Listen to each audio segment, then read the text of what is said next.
రాష్ట్ర విభజన తర్వాత ఇందిరాగాంధీ స్టేడియంలో జగన్ ముఖ్యమంత్రి ప్రమాణ స్వీకారం, ఇందిరాగాంధీ స్టేడియంలో అమరావతి బహిరంగ సభ, ఇది ఇందిరాగాంధీ స్టేడియంలో చంద్రబాబు నాయుడు మీటింగు. చరిత్ర అది, ఇందిరాగాంధీ చరిత్ర, మహాత్మా గాంధీ చరిత్ర, రాహుల్ గాంధీ గారి చరిత్ర, ఆ కుటుంబం చరిత్ర, చరిత్ర అది అంతే.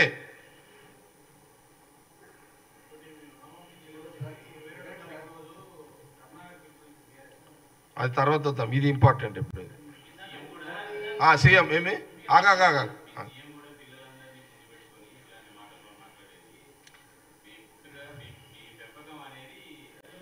లేలే కరెక్టు. వాళ్ళు పిల్లలు భావి పౌరులు. ఈ జ్ఞానం కూడా కేటీఆర్కి లేదా? ఇది కూడా అంటే వాళ్ళు అందుకేమంటే కేటీఆర్ గారు పవర్ పాలిటిక్స్ పోయినాక ఆయన కూడా మైండ్ బ్లాక్ అయిపోయింది.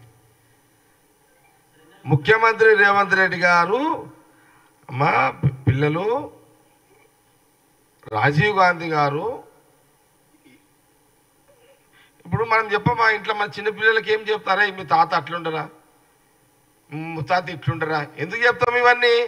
వాళ్ళ అలవాట్లు, వాళ్ళ గుణగణాలు, వాళ్ళ చరిత్ర తెలుసుకొని ఈ పిల్లలు కూడా భవిష్యత్తులో అట్లా కావాలి అని రేవంత్ రెడ్డి ముఖ్యమంత్రి గారు ఏం చెప్పారు? ఐటీ టెక్నాలజీ తీసుకొచ్చిన మహానుభావుడు రాజీవ్ గాంధీ గారు. మీరు మంచిగా చదువుకోండి, వాళ్ళకి చెప్పాలి కదా, మనం చెప్పుకోమా? ఇప్పుడు నువ్వు మీ నాయన కేటీఆర్ వాళ్ళ అయ్య కోసం చెప్పాడా? ఇప్పుడు గొప్పలు నరకడు. నీ అయ్యే చారణ చేస్తే బారని నరుకుతావు నువ్వు. ఏమో వాళ్ళు బలిదానాలేరు, వాళ్ళ గురించి చెప్పకపోవడం ఏంటి? వాళ్ళ బొమ్మలు పెట్టడానికి నువ్వు వద్దనని నువ్వేవోనివి. తెలంగాణ గడ్డ మీద రాజీవ్ గాంధీ వద్దానికి నువ్వేవోనివి. పెట్టొద్దు విగ్రహాన్ని తీయడానికి నువ్వేవోనివి. ఏం తెలంగాణ ప్రజలు తెలంగాణ జాకీర్ మొత్తం రాసిచ్చారు ఏమన్నా నీకు?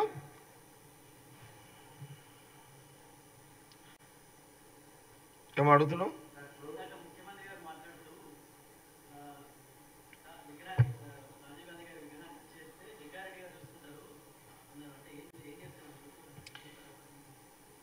అవును అన్నాడు. ఏమన్నాడు ముఖ్యమంత్రి గారు రేవంత్ రెడ్డి గారు? నువ్వు మా విగ్రహాన్ని అయితే ఆయన మా జగన్ చూసుకుంటాడు అన్నాడు.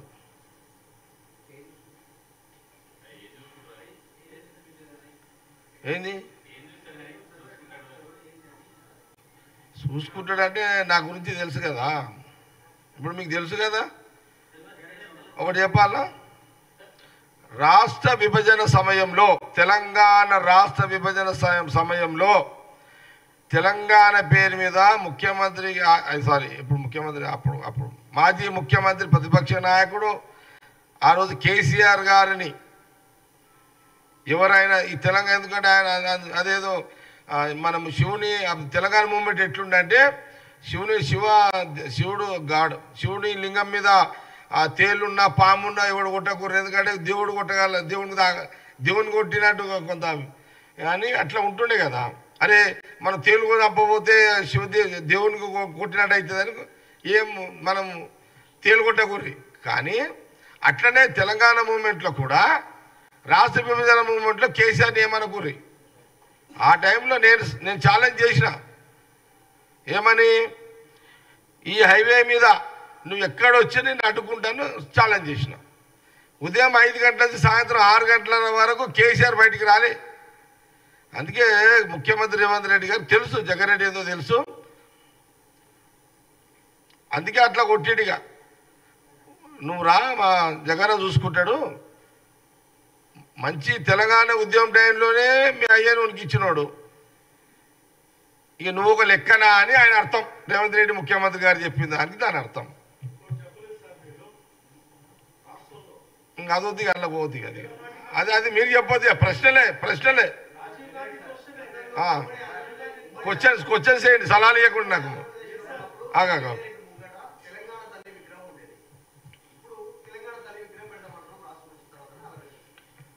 నేను ఏమంటున్నానంటే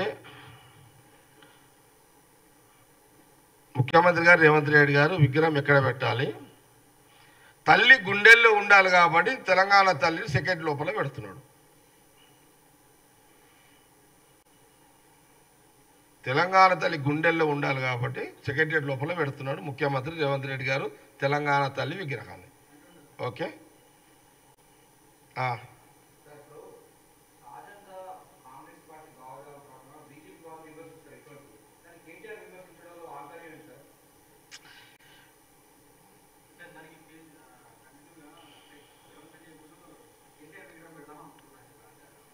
చెప్పింది కదా, కేసీఆర్ విగ్రహం పెడితే సరే అది పోనీకి, అది ఇంకా ఇంకా వేరే మీద అడిగితే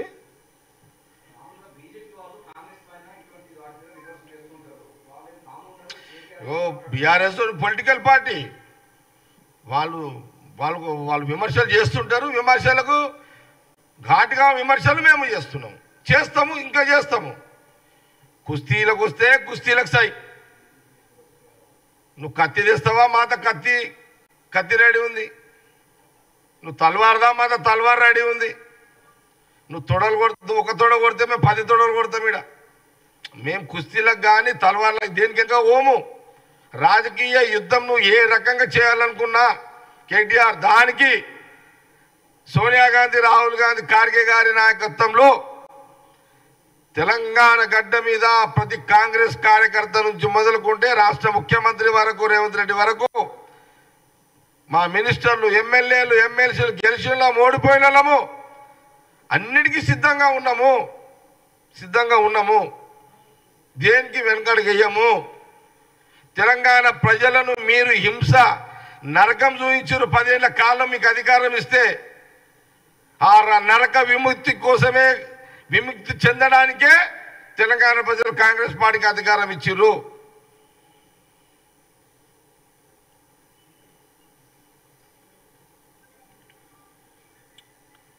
అందుకే మా ముఖ్యమంత్రి రేవంత్ రెడ్డి గారు చూడండి, డాష్ మీద ఎవరు, ఎస్ ముఖ్యమంత్రి రేవంత్ రెడ్డి గారు రాజీవ్ గాంధీ గారి మీద ఎవరైనా చెయ్యి వేస్తే చెప్పుతోడు కొడతా అనేది కాంగ్రెస్ పార్టీ నాయకుడు, ఎంటైర్ కాంగ్రెస్ పార్టీ. ముఖ్యమంత్రి రేవంత్ రెడ్డి గారు ఏదైతే రాజీవ్ గాంధీ మీద చెయ్యి వేస్తే చెప్పుతోడు కొడతా అని కేటీఆర్ అన్నాడో దానికి ఎంటైర్ కాంగ్రెస్ పార్టీ కార్యకర్తలము ఫుల్ సపోర్ట్, ఆ మాటకు సపోర్ట్ ఇస్తున్నాము.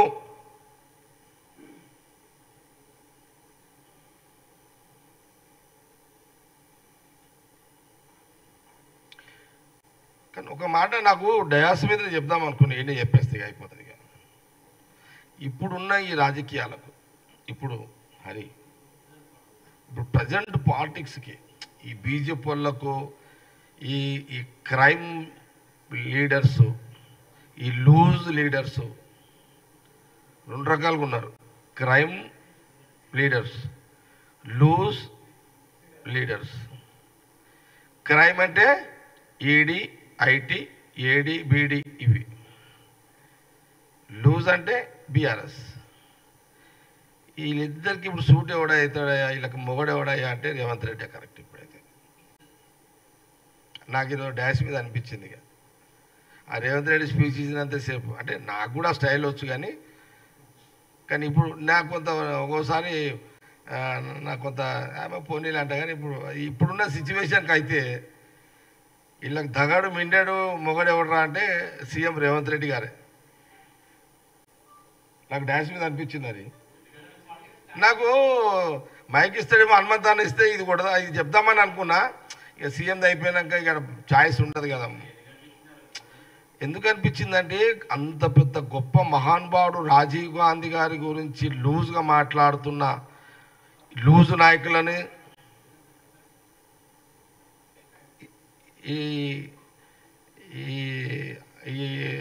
వాళ్ళకి తగ్గట్టు తిట్టుళ్ళు, కొట్టుళ్ళు, నరుకుళ్ళు అంటే బెటర్. ఇప్పుడు వాళ్ళకి సూటు వాళ్ళకి మొగడు, మెండాడు, దగడు అంటే రేవంత్ రెడ్డి. ఇక ఎవరికి, బీఆర్ఎస్కి, కేసీఆర్కి, కేటీఆర్కి, హరీష్ రావుకి.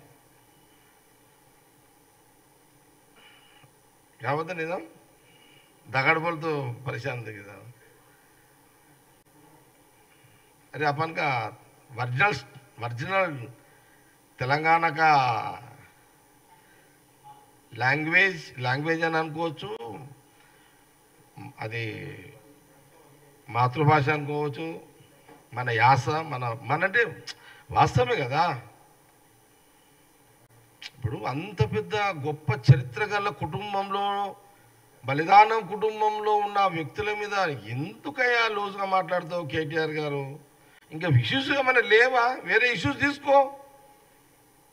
ఇష్యూస్ లేవా? ఏమైనా లేనట్టున్నాయి, అదే ప్రాబ్లం. అది సమస్యలు లేనట్టున్నాయి. అందరూ బాగున్నట్టుగా ఉన్నది కాబట్టి ఏం మాట్లాడిన అర్థం కాక దీని జోలికి వచ్చిండు. ఈరోజు ప్రజా సమస్యలు లేక ఈడు జోలికి వస్తున్నారు. వాళ్ళకేం అర్థమవుతలేదు, కన్ఫ్యూజ్ ఉన్నారు వాళ్ళంతా.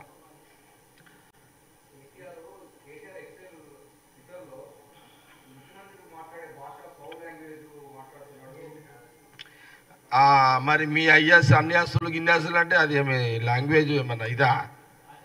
భాష నేర్పిందే మీ అయ్యా. మీ అయ్య మాట్లాడితేనేమో సొంపు, మేము మాట్లాడితేనేమో మీకు మరి మీ అయ్య మాట్లాడిందంతా సొంపేనా మీకు? కేటీఆర్ గారు మేము మాట్లాడితే మీకు ఏమవుతుంది? మరి టూ మచ్ మీది కూడా. నోరుంది, మీరు ఎట్లా మాట్లాడారు? మీ అయ్యో మాట్లాడినప్పుడు మరి నువ్వు అనొద్దా ఇవన్నీ? ఇదేందా ట్విట్టర్ల పంచాయతీ ఇదంతా? ఇదో నేర్చుకున్న ట్విట్టర్ ఒకటి పని, ఇదొకటి.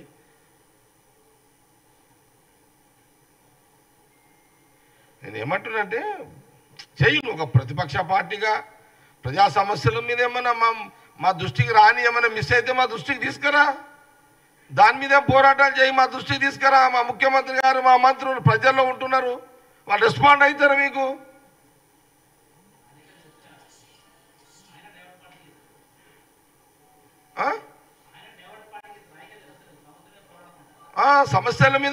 సమస్యలు లేకపోతే సమస్యల మీద పోరాడలేకపోతున్నాము తెలంగాణలో.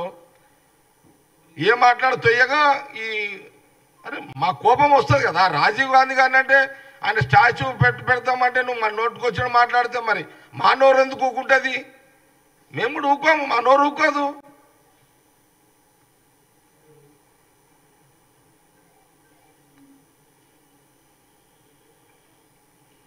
ఎన్ని క్వశ్చన్స్ క్లోజ్ చేయాలా press meet? Okay, thank you.